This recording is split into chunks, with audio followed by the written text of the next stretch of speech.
Welcome to Your City Connections, where you get to meet entertaining and informative guests.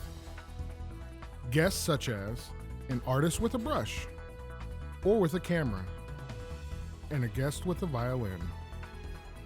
City Connections, providing insightful interviews with favorite son Lieutenant Governor Todd Lamb, to city commissioners, the mayor, interviews with a rodeo queen, to beauty queen, and even an NBA player.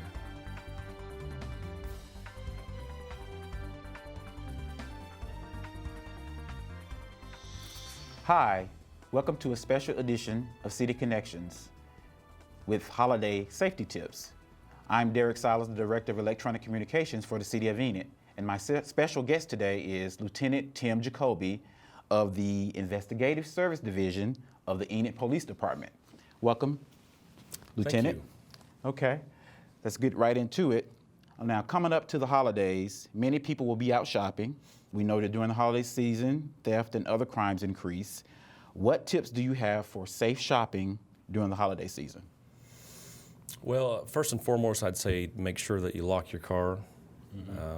And with that, you'd want to also make sure that your valuables inside, your purse, your cell phone, any electronic devices, any gifts that you bought at a previous store, you want to make sure you hide those from view where a car burglar can't walk by your car and see something of value and decide to victimize you. So hide your valuables and lock your car. Okay. Now, because we're so technical today, a lot of shopping will also be online. So what safety precautions online can people take?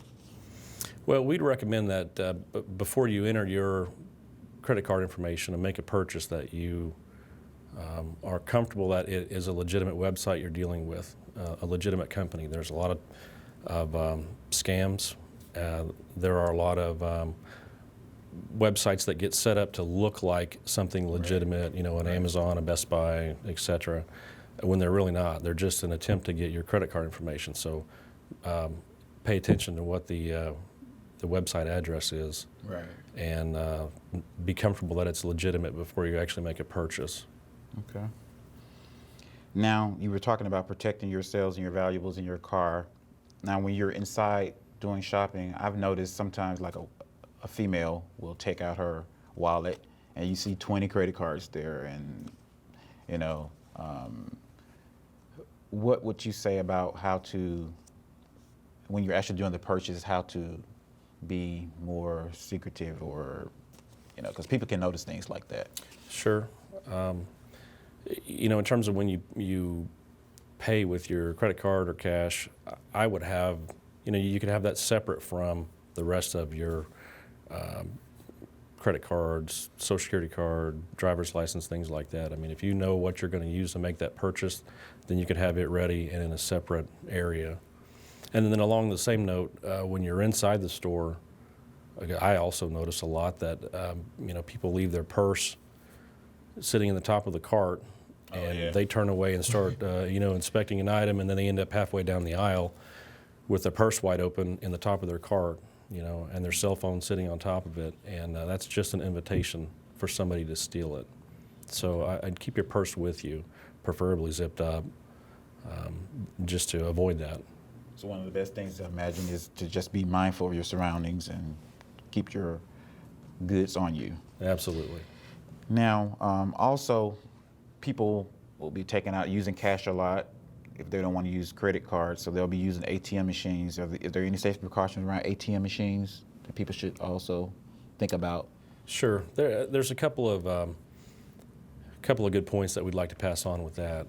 One of the latest things that we're seeing is they're installing electronic devices on card swipe machines, including ATMs, and then also gas pumps and things like that. And so it steals your debit or credit card information, and then they're using that to defraud you. So just take a quick look at the card swipe area and make sure that it doesn't look tampered with and that it looks normal. You know, particularly if it's an ATM that you use regularly, you just take note. And if it looks different, then don't use it, and maybe call the company and have them check it out.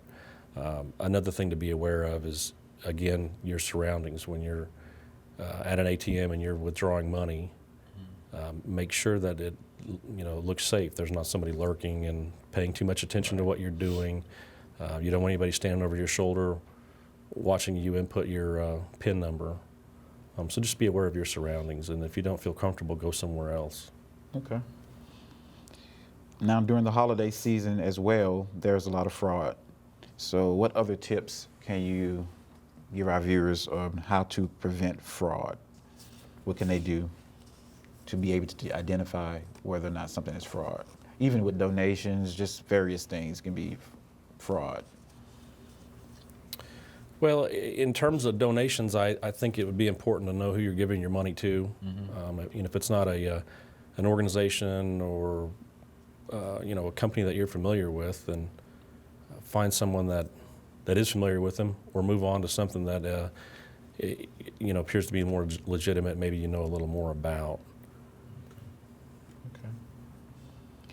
And also, home burglaries increased during this time as well. What could be some preventive measures to ensure your property is not broken into? Well, if you're out of town or you intend to be out of town over the holidays, it's always good to plan ahead for that. You can have a neighbor or a relative pick up your newspaper, get your mail, etc. Leave some lights on in your house, maybe something that makes noise, a TV or a radio, make it appear that you're home. You may also consider having a neighbor or relative park their car in your driveway so that it looks like somebody's actually inside. Another good thing to think about is don't have any valuables in clear view of the street. If somebody is driving through a neighborhood and they're trying to pick out a house to burglarize, having valuables, like openly displayed in your window is an invitation for that. Okay. If you're just joining us, this is a special edition of City Connections, and I have Lieutenant Tim Jacobi from the Enid Police Department to give us some tips on holiday safety. So during this time of the season, holiday season, you're going to have many parties that are in homes or other places, which mean that it's going to be alcohol consumption and it'll increase.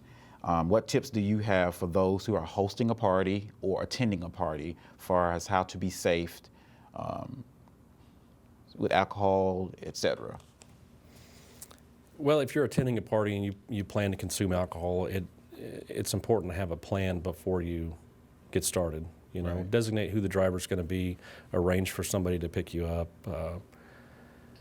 If you're hosting the party, make sure that you know who the guests are going to be. And I don't think it's very prudent to let your people you don't know show up and basically have free access to your house. I think you open yourself up to a lot of problems there, particularly with theft. Right. Know that you have an obligation. If your guests are going to be there consuming alcohol, it is also your responsibility to make sure they get home safe. And maybe you could arrange for a couple of designated drivers to take care of your guests at the end of the night. But you're right. Alcohol consumption and DUI problems and DUI crashes tend to be a little higher during the holidays because there's more alcohol consumption. So think ahead and use common sense. Okay. Is there anything that the Enid Police Department is doing to proactively, or I guess, to help prevent crime during this season? What do you guys do when this season comes upon you? Well, we definitely try to do extra patrols in the shopping districts, through the parking lots, and just make sure that everybody is safe while they're out shopping. We have a program which we run year round, and that's it's a house watch program where if you're out of town, you're going to be away from your home for the holidays, let's say. You can call the police department, give them your address and the dates and times that you'll be gone, and we'll put that information out to the patrol officers who are assigned to that neighborhood, and so they'll know that you're not home and they can take an extra look at your house particularly. And the information we would want is obviously when you're going to be gone and who might have access to your house. If you're going to have a relative come over and feed your pets or check your mail, who are they and what do they drive? And maybe a contact number for you and for whatever relative you're leaving in charge of the house in case there's a problem. If we show up and check your house and find an open door, we'll have no problem getting in touch with you right away. Okay. See, I didn't even know that information, so that's good information to know there. If someone in the community sees a burglary, theft, or other crime, how can they report it? Is there an app, website, phone number they can contact the police department? There's a lot of ways to contact us, and if it's a crime in progress that you're observing, if you're watching somebody burglarize a neighbor's house, then I would just recommend you call 911. It's the most direct route to a real person who can get us there quicker. So, if it's a crime in progress, I'd ask that you call 911. If it's something that happened after the fact and you just discovered it, for instance, you come home and you notice that your house has been burglarized, or you leave for work in the morning and somebody's been in your car, those type of after the fact crimes, you'd want to just call our non-emergency number, which is 242-7000. Okay. There's also the ability to text a tip to the police department, which allows us to contact you via text back and forth. We can have a conversation, but your identity is unknown to us, so you're absolutely anonymous. And then there's also Crime Stoppers, which is a phone number, works much the same way. We don't know who you are. We don't have caller ID on that line. If you don't get a real person to answer, there's a voicemail, and you can leave us the information, whatever you want to pass on that you think we need to pay attention to, and we'll have that, and that's another way to remain anonymous. And it might also add that, even if you're reporting a crime on the non-emergency number or on 911, if you want to remain anonymous, just make that known, and we won't ask you to provide your name. Okay. Well, that is very good.